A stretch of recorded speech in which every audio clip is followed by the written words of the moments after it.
ubwoko bwa kabiri bwitwa gojoriyo buhuza ingufu zihanitse n'uburyo bwo kwirwanaho, naho ubwoko bwa gatatu bwitwa shitoriyo bukoresha ibipfunsi n'imigeri.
Bayikora ku isi hose nk'uburyo bwo kwirwanaho, siporo n'iterambere ry'umuntu ku giti cye.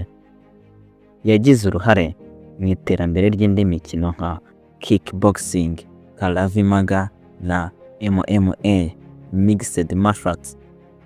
Kandi karate iracyari siporo ikomeye mu marushanwa mpuzamahanga nk'irushanwa rya World Karate Championships, irushanwa ry'isi rya karate.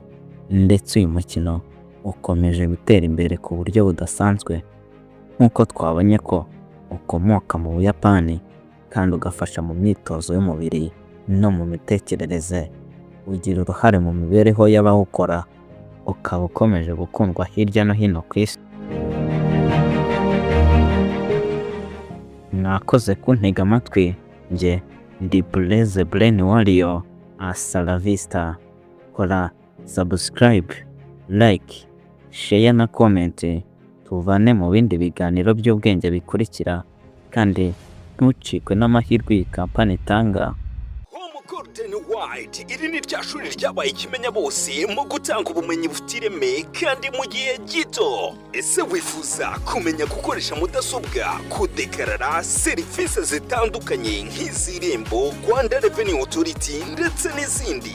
Igisubizo nta kindi, gana Home Golden White. Tugufitiye abarimu b'inzobere bakugeza ku nzozi zawe. Namwe mwifuza kumenya gukora, kuvanga ndetse no gutera amarangi y'amoko yose yaba y'amazi, amavuta n'asigwa ku mamodoka, nimutugane tubigisha gukora amavuta yo kwisiga y'amoko yose.